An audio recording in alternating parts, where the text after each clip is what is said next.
안녕하세요. 서울 근교에 살고 있는 30대 여자입니다.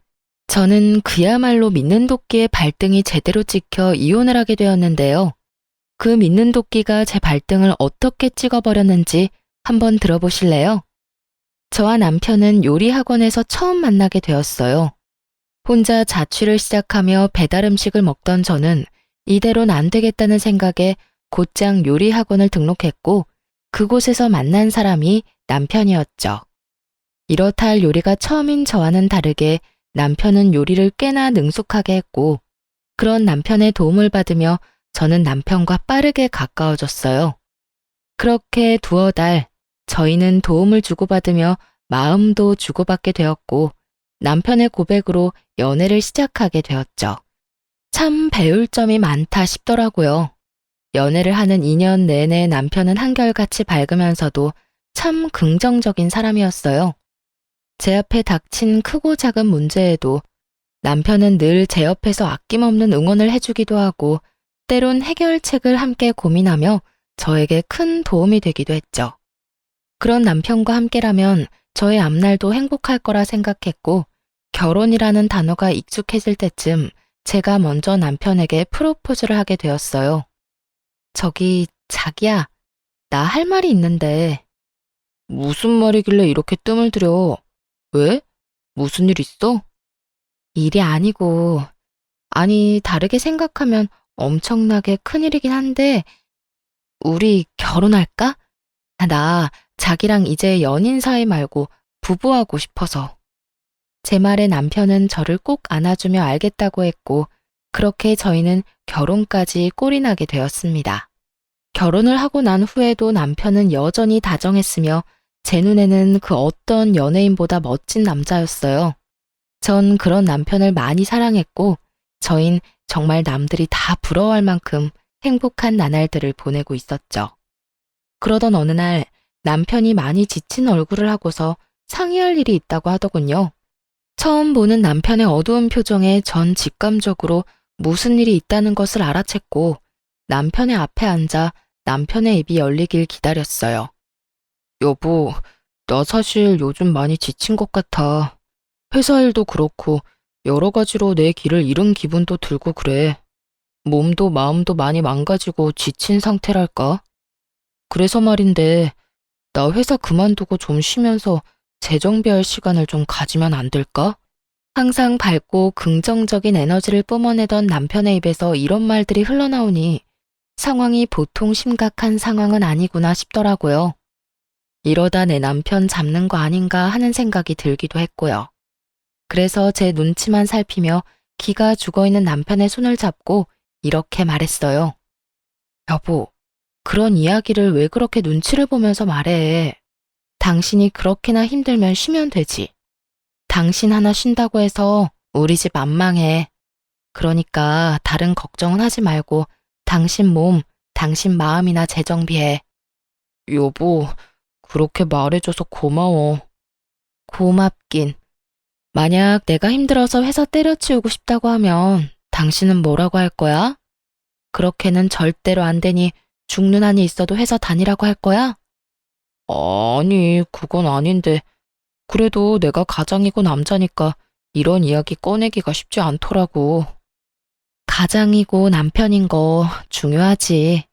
그런데 여보, 나는 당신이 제일 중요해. 당신이 행복하고 당신이 건강해야 나도 행복해지고 건강해져. 그러니까 이제 부담감 좀 내려놓고 다른 길을 찾아봐. 저는 두말 없이 남편의 의견을 따르기로 했고 남편은 그런 저에게 고맙다며 눈물까지 글썽이더군요. 그 결정이 저에게 피눈물이 되어 돌아올 거라는 생각은 그땐 상상하지도 못했네요. 그렇게 남편은 회사를 그만뒀고 제가 이 집의 가장이 되었죠. 남편은 한동안은 쉬며 다른 일자리는 천천히 알아보기로 했고 저 역시 꽤 쉴 것을 예상했던 터라 그저 남편의 뜻을 지켜보기로 결정했죠. 그간 모아뒀던 것도 있기도 했고 조금 아낀다면 생활이 불가능한 상황도 아니었기에 남편의 퇴직금은 감당할 수 있을 거라 생각했는데 문제는 전혀 예기치 못한 곳에서 일어나더라고요. 그건 바로 남편의 씀씀이었어요. 남편은 한동안은 모자랐던 잠을 잔다거나 책을 읽는 등 주로 집안에서 시간을 보내며 그간의 노고를 씻어내곤 했었는데 어느 순간부터 밖으로 나돌기 시작하더니 이때껏 보지 못한 사치가 시작되더라고요. 스트레스를 돈으로 풀기로 작정이라도 한 사람처럼 속된 말로 돈을 물 쓰듯 흥청망청 쓰기 시작하는데 이대로 괜찮은가 하는 생각마저 들더라고요. 처음에는 그러려니 했던 마음도 남편의 사치가 점점 심해지니 이건 아니라는 생각이 들었고 어느 날은 상의도 하지 않고 차를 바꾼 것을 보는 순간 전 이대로는 안 된다는 생각이 확실하게 들더군요. 그래서 결국 남편에게 한마디 하게 되었죠. 여보, 차는 언제 바꾼 거야? 전에 타던 차도 상태 괜찮았잖아. 그게 친구가 차를 바꿨는데 한번 몰아보니까 괜찮더라고. 그래서 나도 기분 전환할 겸 해서 바꿔버렸어. 기분 전환 겸? 차가 한두 푼도 아니고 그렇게 비싼 걸 살 거였으면 나하고 상의 정도는 했어야지. 당신 회사 일로 바쁘니까 그냥 혼자 결정한 거지. 그리고 내가 내 돈으로 산다는데 당신이 왜 화를 내? 다 내가 능력이 되니까 산 거라고. 그러니까 당신도 이 일엔 뭐라고 말하지 마. 내가 알아서 능력껏 쓰는 거니까. 낯설더라고요. 제가 아는 남편은 책임감도 강하고 언제나 저를 옳은 길로 인도하던 사람이었는데 제 앞에 서 있는 남편의 모습은 전혀 다른 사람 같은 기분마저 들더군요. 그런 낯선 남편의 모습에 멍한 것도 잠시 저는 정신을 차리고 다시 남편에게 좋은 말로 설득을 해보려고 애썼어요. 그래, 당신 마음, 당신 말이 어떤 뜻인 줄 잘 아는데 그건 당신이 총각 때나 가져야 하는 마음이지. 지금은 당신 나랑 결혼하고 가정까지 이뤘잖아. 당장은 아니지만 우리 아기도 가져야 할 거고 그러면 돈 드는 데가 한두 군데가 아닐 텐데 지금부터 부지런히 모아둬야 하지 않을까? 꼭 아기 때문만이 아니라 우리가 훗날 조금이라도 편하게 살려면 조금 아끼자는 말이지. 지금 당신이 회사도 쉬고 있는데 새 차가 왜 필요해? 심지어 타던 차도 깨끗하고 고장난 것도 없었으니까 나로선 이 상황이 이해되지 않아. 거기에다가 우린 부부인데 당신이 무엇을 하든 상관하지 말라니. 내가 당신이 한 일에 지적하는 상황이 되어버린 것 같아 당신 기분이 나빠진 건 충분히 이해하겠는데 아무리 이해를 한다고 해도 당신이 나한테 그렇게 말하면 나 굉장히 섭섭해. 남편은 조곤조곤 말하는 저를 보며 할 말이 없었는지 애꿎은 입술만 잘근잘근 씹으며 제 눈치를 보더라고요. 저 역시 더는 남편 기를 죽이고 싶진 않았기에 더는 장황하게 설명하지 않고 핵심만 짚어 말해주었어요. 어쨌든 내 생각은 그래. 당신이 번 돈으로 당신이 필요한 것 사는 걸 뭐라고 하는 건 아니야. 그러니까 앞으로 한 번 더 생각하고 돈을 썼으면 좋겠어. 알겠어. 나도 아까 말 심하게 해서 미안해. 미안하다는 남편의 말과는 달리 기분이 완전히 상해버린 듯 표정은 좋지 않았고 그날 이후 눈에 보이게 기분 나쁜 티를 내기 시작하더라고요. 제가 기분을 좀 풀어주려 말을 걸어도 시큰둥하게 답을 한다거나 장을 보러 함께 나가는 날에 손이라도 잡으려고 하면 티가 나게 손을 치워버린다거나 하는 행동으로요. 이 모든 언행도 이해가 되지 않았지만 제가 제일 이해가 되지 않는 건 그런 일이 있었는데도 불구하고 고쳐지지 않는 남편의 씀씀이었어요. 말로는 알겠다, 네 말을 다 알아들었으니 앞으론 그러지 않겠다 라곤 했지만 여기저기 숨겨놓은 새로운 옷과 신발이 발견될 때마다 저희 사이엔 미묘한 다툼이 일곤 했어요. 처음 숨긴 것을 들켰을 땐 예전에 사둔 것이라며 변명이라도 하던 남편은 점점 더 뻔뻔하게 변해갔고 어느 날부턴 앵무새처럼 똑같은 말만 뱉어내더군요. 여보, 이 옷은 또 뭐야? 이거 엄청 비싼 거 아니야? 또 샀어? 세일하길래 샀어. 당신 정말 왜 이래? 내가 이런 말까진 하지 않으려고 했는데 당신 일을 쉬면 씀씀이라도 줄여야지. 어떻게 수입도 없는 사람이 수입이 있을 때보다 돈을 더 헤프겠어. 아, 진짜. 내가 벌어놓은 돈으로 이때껏 고생한 나한테 보상 좀 하겠다는데 뭘 그렇게까지 나무라기만 해. 당신이 이러면 이럴수록 난 더 숨이 막힌다고. 그러니까 그냥 좀 내버려두면 안 돼? 모든 일엔 정도라는 것이 있는 것인데 남편은 그 정도라는 것은 알지도 못하는 사람처럼 굴었고 상황이 그렇게까지 되자 저는 더 싸우고 싶지도 않아 입을 다물게 되더군요. 제가 입을 다물자 저희의 사이는 다시 좋아졌고 저는 저것도 다 한때일 거란 마음으로 남편을 지켜보기로 했죠. 그러던 어느 날 아빠가 갑자기 쓰러지셨다는 소식을 듣게 되었습니다. 엄마는 제가 고등학교 때 돌아가셨고 외동딸인 저는 아빠의 걱정이 클 수밖에 없는 상황이었죠. 천만 다행으로 아빠는 위험한 고비는 넘기고 수술을 하게 되었지만 의식이 없던 터라 수술비를 제가 마련해야 하는 상황이 되어버렸어요.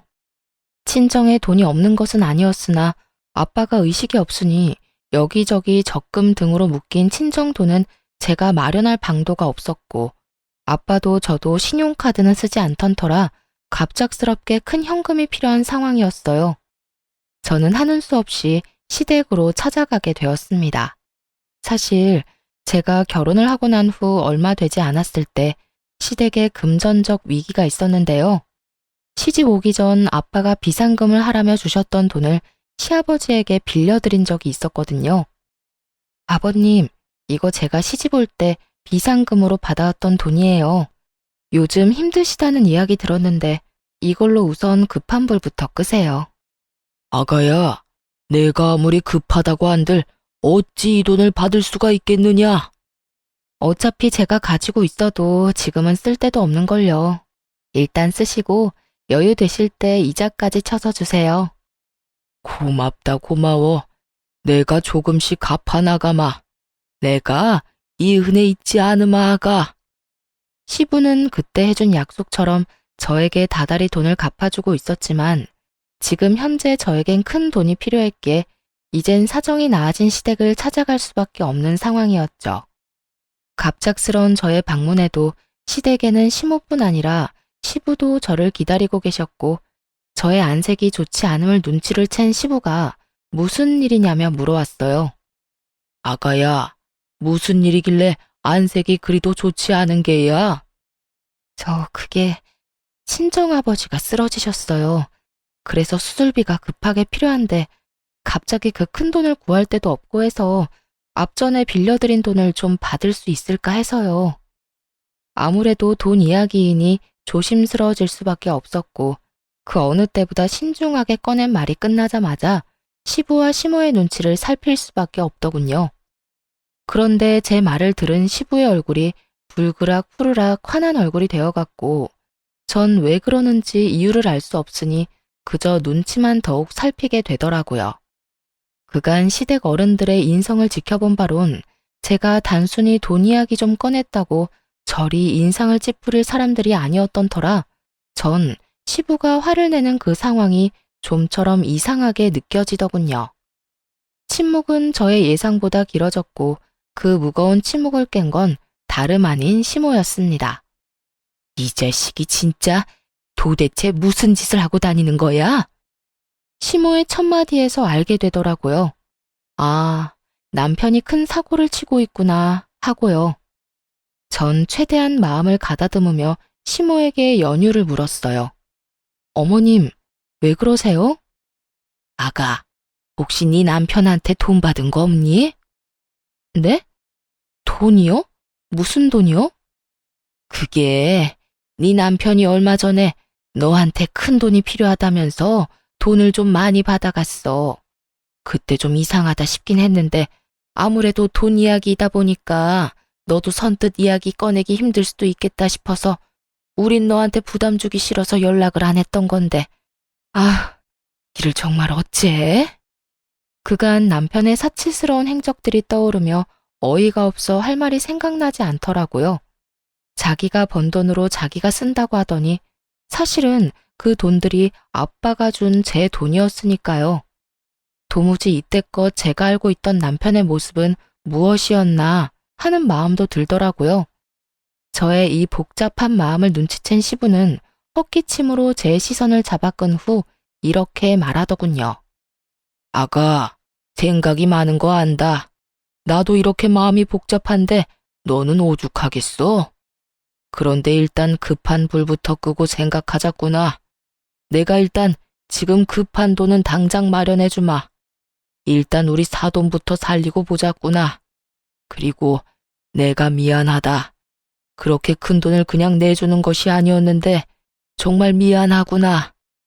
사실 남편이 잘못한 것이지 시댁에서 잘못한 것은 아니었지만 제가 처한 상황은 그 돈을 가져간 남편을 닥달해 돈을 받아낼 때까지 기다릴 만한 여유가 없었어요. 그랬기에 시부가 마련해준 돈을 얼른 받을 수밖에 없었죠. 아니에요, 아버님. 제가 감사하죠. 꽤 큰 금액인데 이렇게 주셔서 감사해요. 아니다. 본래 네 돈이었는데 뭘. 이렇게 힘든 이야기 꺼내게 해서 미안하구나. 그 자식이 실망하게 한 것 또한 미안하고. 이렇게 저에게 용서를 구한 시부의 표정은 섬뜩할 정도로 화가 나 보였고 시모 역시 시부의 표정과 다를 바가 없었죠. 어쨌든 전 돈을 마련해 아빠의 수술비를 무사히 치를 수 있었고 수술을 마친 아빠는 의식도 회복하고 경과도 좋았죠. 그렇게 아빠가 건강을 되찾아가는 사이 남편은 바쁜 저를 대신해 아빠의 병실을 오가며 간호하고 있다는 이야기를 아빠에게 들을 수 있었어요. 저를 대신해 아빠를 돌봐주는 것은 고마운 일이 분명했지만 그 큰 돈을 받아서 다른 것도 아닌 사치하는 데 쓴 것은 절대로 용서가 되지 않더라고요. 바늘 도둑이 소도둑 된다고 사람 하나 고치는 것이 얼마나 힘든 일인 것임을 잘 알기에 저는 그 상황을 어떻게 풀어나갈지 더 큰 고민에 빠지게 되었어요. 이혼해야 한다는 생각을 하고는 있지만 이혼이 쉽게 내릴 결정도 아니었고 무엇보다 아빠의 건강이 회복되고 있다고는 하나 언제든 다시 나빠질 수도 있는 상황이니 고민은 더욱 커져만 갔고 신중에 신중을 가하게 되더군요.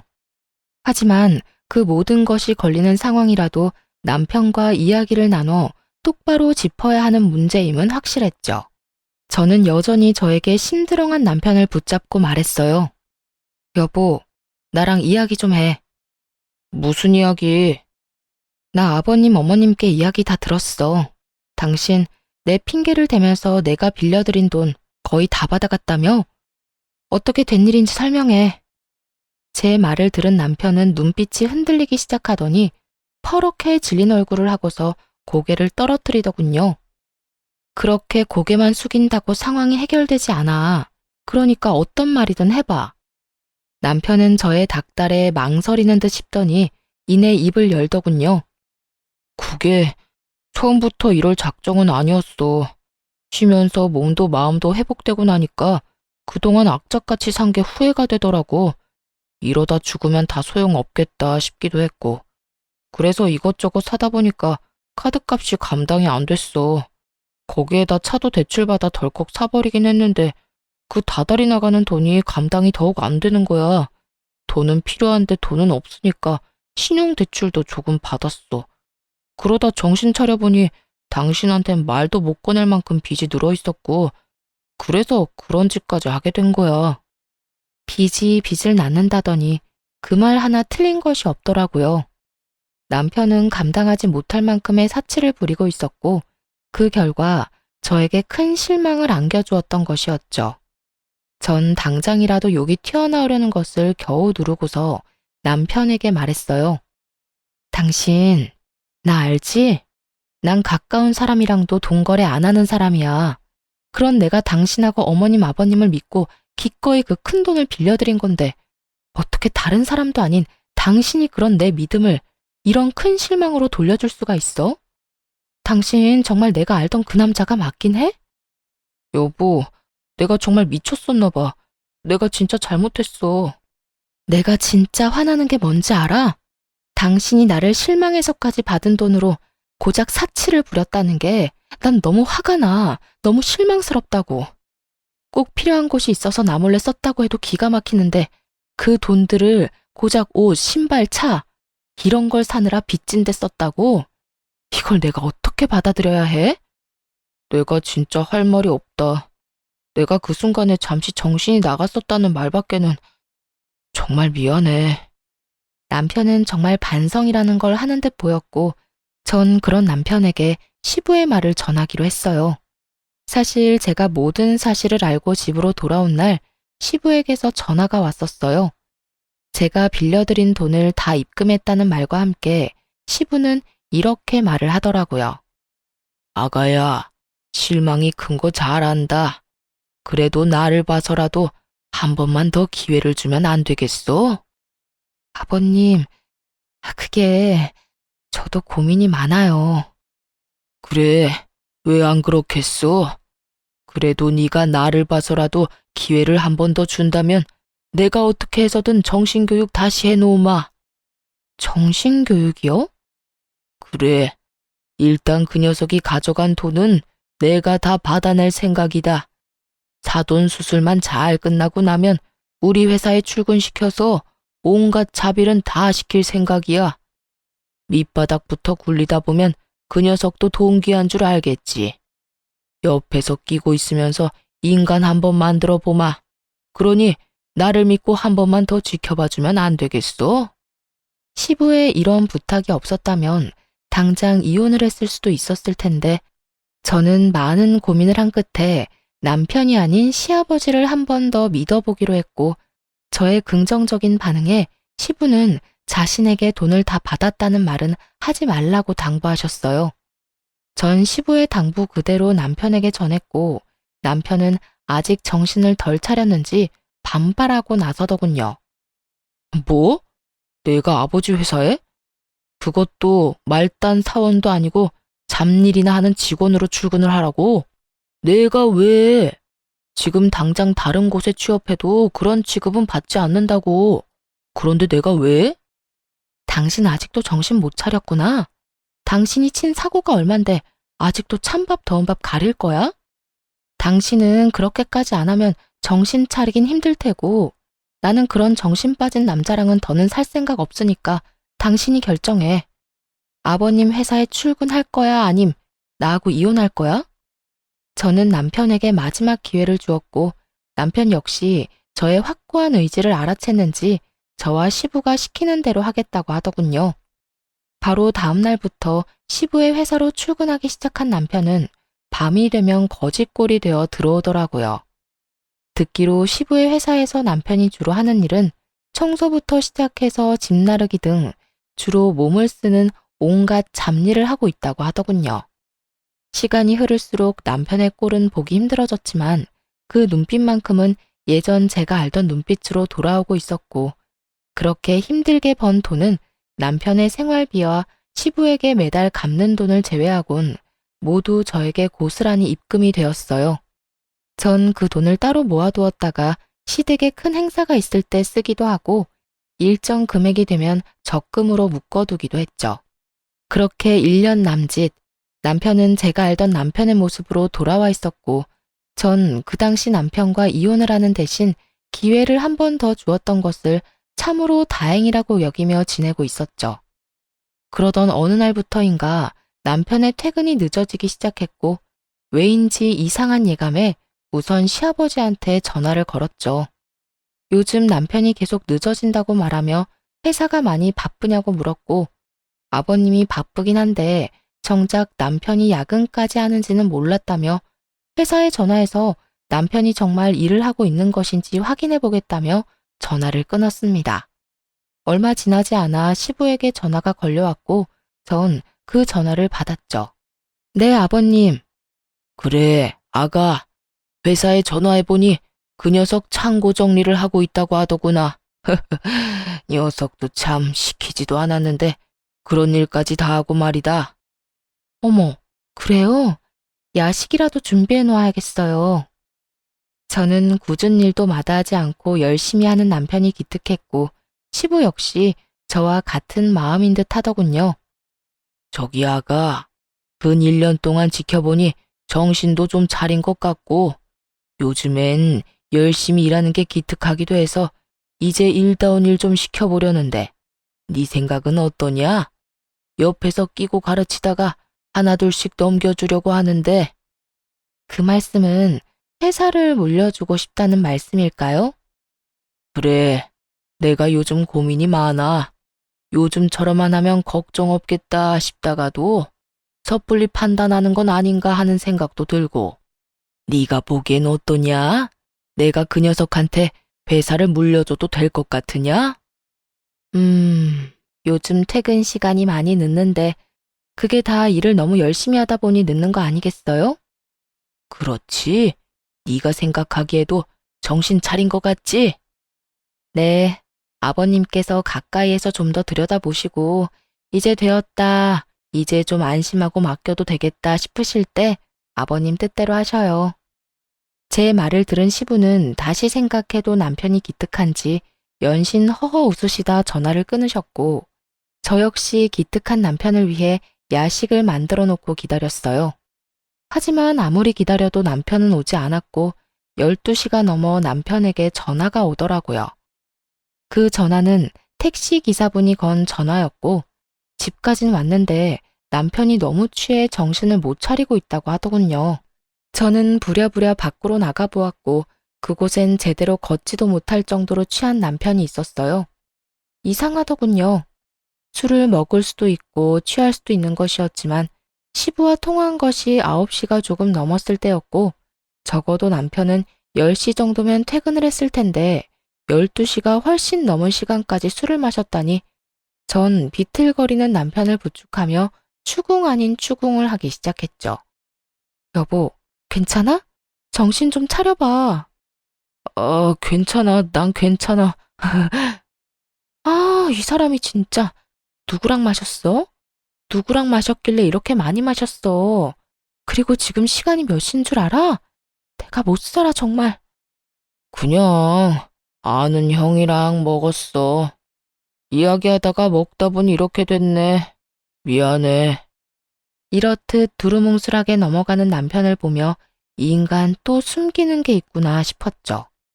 그리고 그 다음날 남편은 또 늦는다는 연락을 하더라고요. 솔직히 일하는 걸 제 눈으로 직접 확인한 적도 없어서 이번 기회에 야근하는 남편 응원도 할 겸 찾아가기로 결심했죠. 간단한 요깃거리와 함께 평소 남편이 좋아하는 인삼물을 끓여서 말이죠. 회사에 도착하니 전날 들은 말처럼 다른 곳은 불이 다 꺼져 있는데 창고에서만 불빛이 새어나오고 있더라고요. 그 늦은 시간까지 열심히 일하고 있는 남편을 떠올리니 입가에 절로 미소가 지어지며 흐뭇한 마음마저 다 들더군요. 전 남편의 일을 방해하고 싶지 않은 마음에 적당한 타이밍을 위해 창고 안을 조심스럽게 들여다보았고 살짝 들여다본 창고 안의 광경은 그야말로 충격 그 자체였습니다. 아무렇게나 바닥에 내팽겨쳐진 옷가지들과 함께 남편에게 붙어있는 여자. 전 두 눈으로 보고 있으면서도 믿지 못할 광경에 큰 충격에 빠져 멍하니 있다 몰래 숨어 사진만 몇 장 남겼네요. 차마 더는 눈으로 보고 있을 수가 없어 주체할 수 없이 흔들리는 두 다리를 붙잡고 차로 돌아왔어요. 몰래 찍은 사진이 없었다면 꿈이라고 믿고 싶을 정도로 충격이 크더군요. 충격에 빠져 울던 저는 시부의 얼굴이 떠올랐고 얼른 전화를 걸었죠. 그래, 아가야. 이 시간에 무슨 일이냐? 아버님, 그게 혹시 그이랑 지금 회사에 같이 있는 여자가 있는데 누구인지 아시나요? 그게 지금이라면 우리 회사 경리일 거다. 오늘 창고 재고조사하면서 정리한다고 했었어. 김 과장도 오늘 남았나? 외근 나갔었지.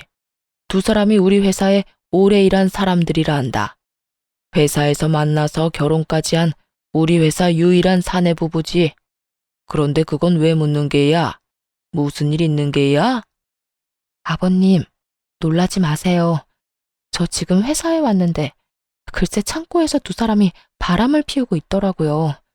아무래도 남편과 붙어있는 여자도 회사 사람 같아서 여쭤봤어요. 뭐야? 그게 사실인 게야? 네, 아직 그 두 사람 창고 안에 있어요.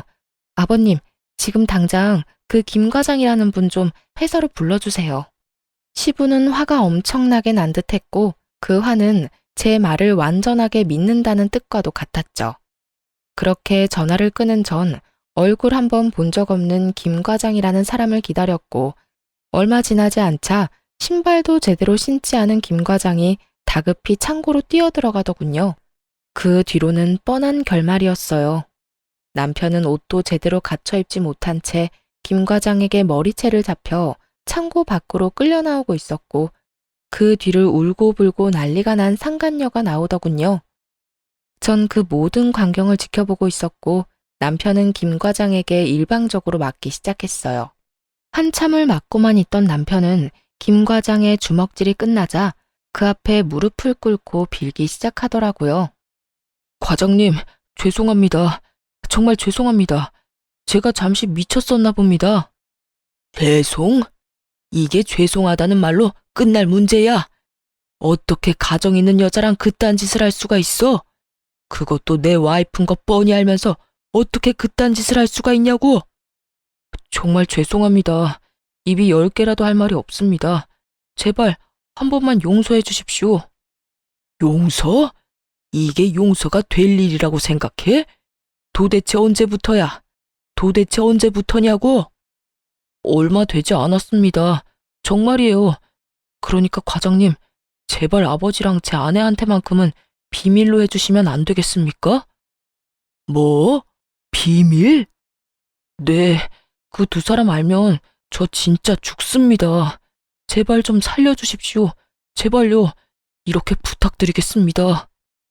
남편은 김 과장의 발밑에 엎드려 눈물을 흘리고 빌었고, 그런 모습을 보던 상간녀 역시 무릎을 꿇고 빌기 시작하더군요. 여보, 정말 잘못했어.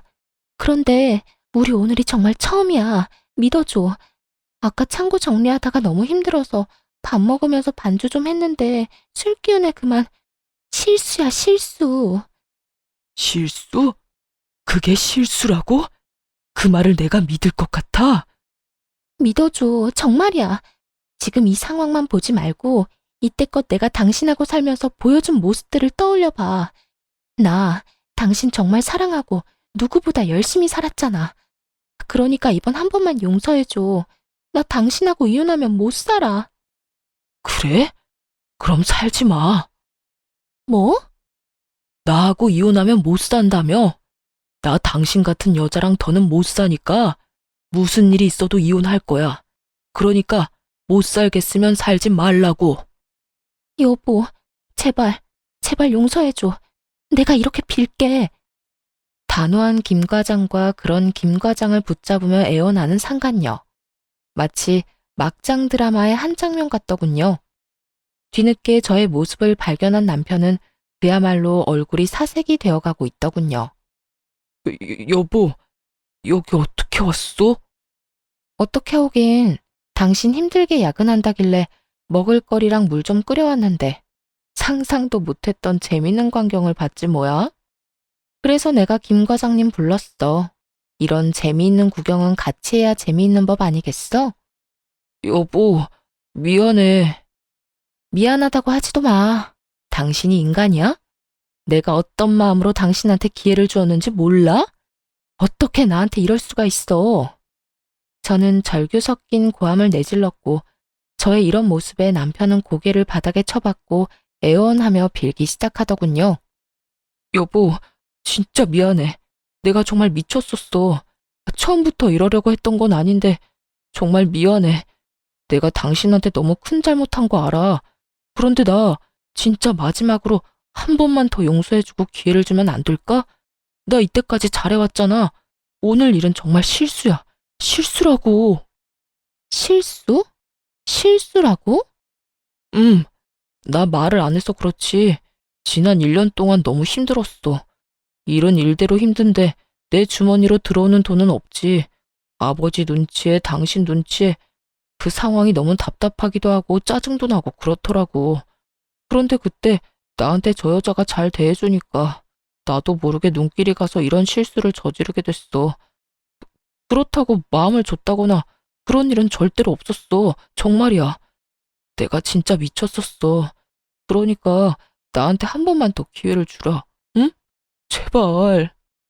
이런 상황에서까지 저의 탓을 하려는 남편을 보고 있는데 정말 어이가 없더라고요. 저의 탓을 하면서도 용서를 구하는 그 이중적인 잣대를 뽐내는 남편에게 전 지금까지와는 비교도 되지 않을 절망스러운 사실을 알려주었죠. 변명 잘 들었어. 그런데 어떻게 하지? 난 용서할 생각이 조금도 없는데. 그리고 당신한테 알려줄 사실이 한 가지 더 있는데 지금 여기로 누가 오고 있는 줄 알아? 누구? 설마 아니지? 맞아. 지금 떠오른 그 사람. 아버님 지금 오고 계셔. 아마 다 오셨을 거야. 내가 과장님을 어떻게 불렀겠어? 다 아버님께 말씀드려서 불렀지. 제 말에 남편은 제가 등장했을 때보다 더 큰 절망에 빠지며 얼굴이 새파랗게 질려가더군요. 새파랗게 질려가는 건 상간녀도 마찬가지였고 남편은 저와 김 과장에게 애원하며 부탁하기 시작하더라고요. 여보, 과장님, 제발 저 한 번만 좀 살려주세요. 제발 아버지한텐 다 오해였다고. 알고 보니 당신이 잘못 본 거였다고.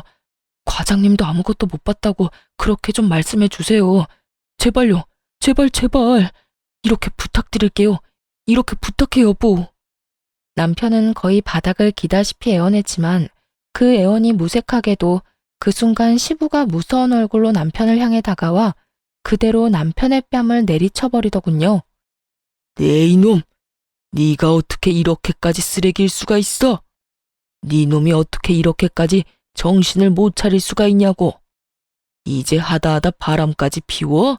그것도 엄연히 가정이 있는 여자를? 아버지, 제가 다 잘못했습니다. 정말 반성하고 있어요. 정말입니다. 제발 용서해 주세요. 남편은 시부의 바짓가랑이 붙들고 용서를 구했고 시부는 그런 남편의 손을 가차없이 뿌리치더군요. 용서? 그게 네 입에서 나올 수 있는 단어라고 생각하는 게야? 내가 미쳤었지. 내가 생각을 잘못해도 한참 잘못했던 게야. 네가 요즘 열심히 일하는 것 같길래 내 회사를 맡겨도 될 거라고 내 잠깐 착각을 했구나. 자식 새끼 잘못 키운 줄도 모르고 내가 피땀 흘려 고생한 내 회사를 너 같은 버러지한테 넘겨서 망할 뻔했어. 넌 내 회사를 물려받을 자격도 없고 내 자식으로 인정받을 자격조차 없다. 이후로 네가 밖에서 죽든지 말든지 나는 신경을 쓰지 않을 테니 너도 오늘부터 부모 없다고 생각하고 살거라. 눈앞에서 회사를 놓쳐버린 남편은 애원을 넘어 간절하게 시부에게 빌기 시작했어요. 회사요? 그게 정말이세요?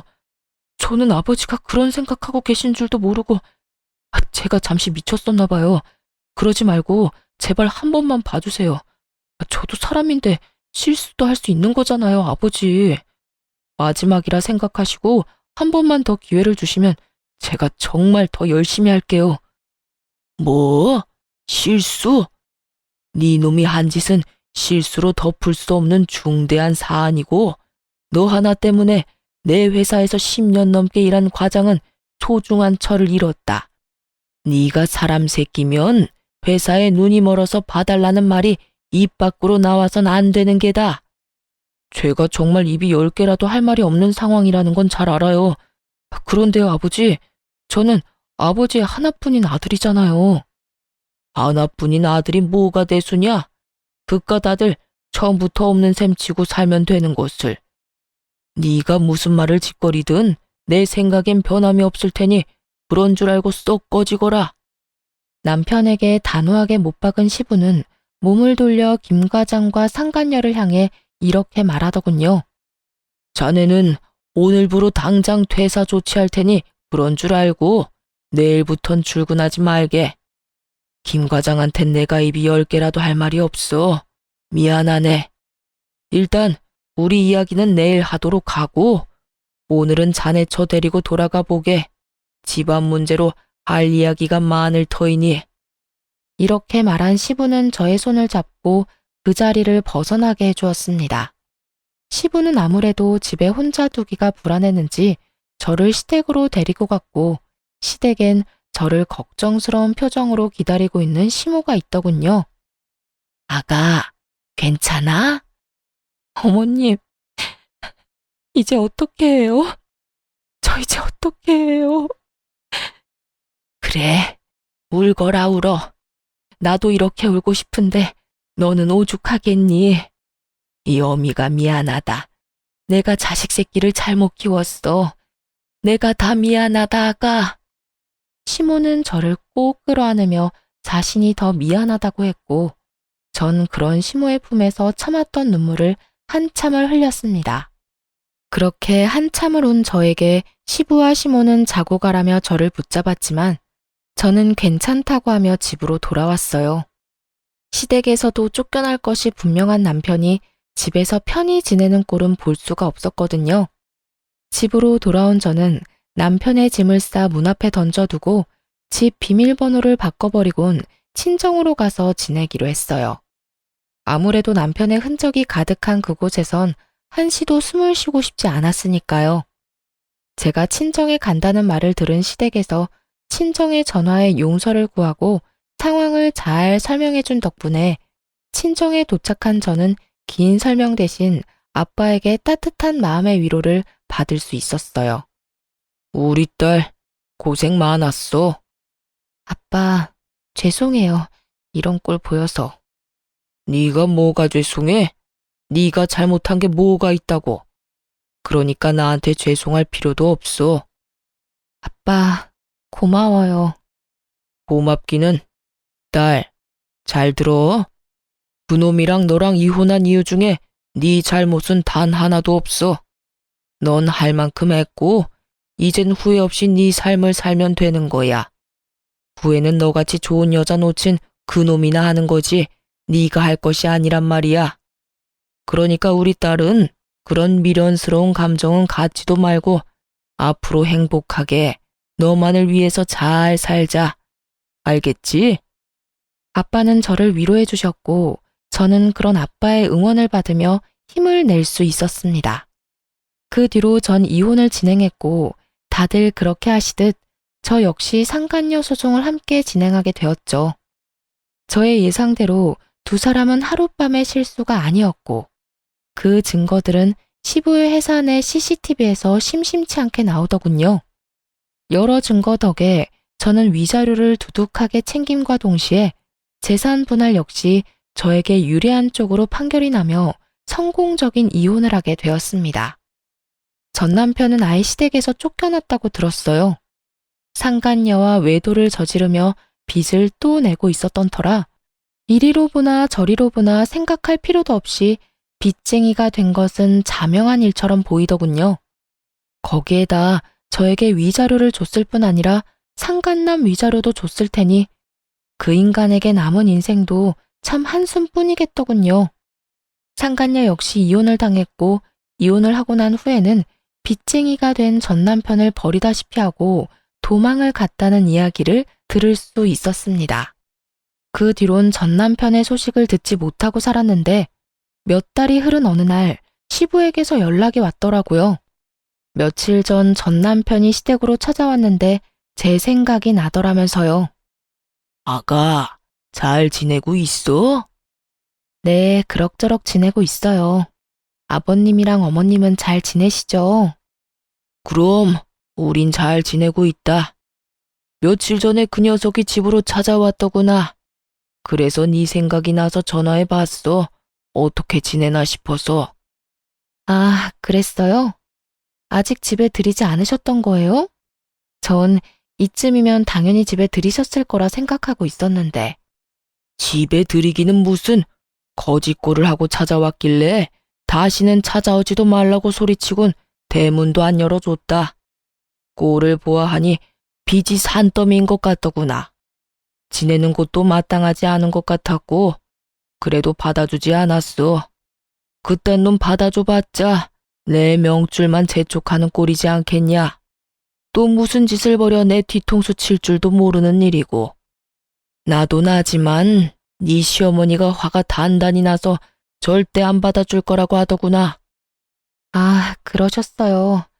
아무리 그래도 속은 많이 상하셨겠어요. 속상한 거야 말도 못하지만 어쩌겠냐. 자식 새끼 잘못 키운 벌이다 생각해야지. 어찌되었든 너만 잘 지낸다고 하면 다 되었다. 목소리 들어보니 괜찮은 것 같아 조금은 안심이 되는구나. 앞으로도 잘 살거라 아가. 네, 아버님. 연락 주셔서 감사해요. 건강하세요. 그렇게 전화를 끊은 후 시부와 시모에게 감사한 마음에 눈물이 나더군요. 피 한 방울 섞이지 않은 전 며느리에게 이렇게까지 마음을 써주시는 게 쉬운 일은 아니니까요. 전 남편의 일만 아니었다면 좋은 가족이 되었을 텐데 참 안타까운 마음도 들더군요. 시부의 연락을 마지막으로 더는 전 남편의 소식은 들을 수 없었지만 궁금하진 않더군요. 전 제 나름대로의 복수를 다했다고 생각했기에 더는 지나간 악연을 떠올릴 필요가 없었으니까요. 그 후로 전 여전히 회사에 다니며 잘 지내고 있습니다. 집은 이혼 후 친정과 가까운 곳으로 이사를 했고 아빠 건강도 많이 좋아지셔서 주말에는 주로 친정에서 시간을 보내거나 아빠와 나들이를 가거나 하고 있어요. 아, 최근에는 아빠가 집에서 쉬게 되시면서 이쁜 반려견을 한 마리 선물했었거든요. 그런데 그 반려견을 산책시키며 알게 된 여사님과 요즘 좋은 감정으로 가깝게 지내시는 것 같아 여러모로 흐뭇한 나날들을 지내고 있어요. 요즘 알게 모르게 저와 보내시는 주말이 줄어드는 것을 보아하니 조만간 여사님을 저에게 소개시켜주는 날을 기다리고 있기도 하답니다. 긴 세월 외로웠던 저희 아빠 구제해준 여사님을 뵙게 되면 제가 정말 잘 대해드리려고요. 전 아직 재혼 생각은 절대 없어요. 이혼할 당시에 그런 생각이 많이 들더라고요. 만약 남편이 돈 사고를 쳤을 당시에 바로 이혼을 했다면 어땠을까 하고요. 수도 없이 많이 생각해봤지만 그때마다 결론은 같더군요. 후회는 없다. 사연을 듣고 계신 분들은 이런 제 생각이 답답하실지 몰라도 저는 그렇더라고요. 만약 그때 바로 이혼했다면 전 남편이 외도를 저지른 꼴은 보지 않았겠지만 고작 돈 때문이라는 생각으로 했을 이혼이라면 분명 후회했을 거라고요. 하지만 지금의 전 볼 꼴 못 볼 꼴을 다 봤고 그로 인해 오만정이 다 떨어진 상태이기에 후회는커녕 후련하기까지 해요. 그렇기에 지금의 삶이 더 감사하고 만족하며 잘 살고 있어요. 이로써 저의 길었던 사연은 끝이 났네요. 제 사연을 함께 해주신 모든 분 너무나도 감사하고 다들 늘 행복하세요.